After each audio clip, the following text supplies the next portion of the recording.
كلا إذا دكت الأرض دكا دكا وجاء ربك والملك صفا صفا وجيء يومئذ بجهنم يومئذ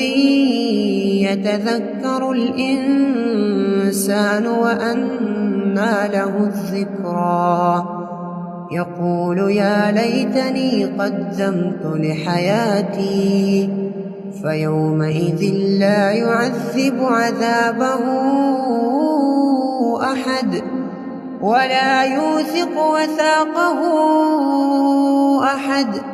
يا أيتها النفس المطمئنة ارجعي إلى ربك راضية مرضية فادخلي في عبادي وادخلي جنتي.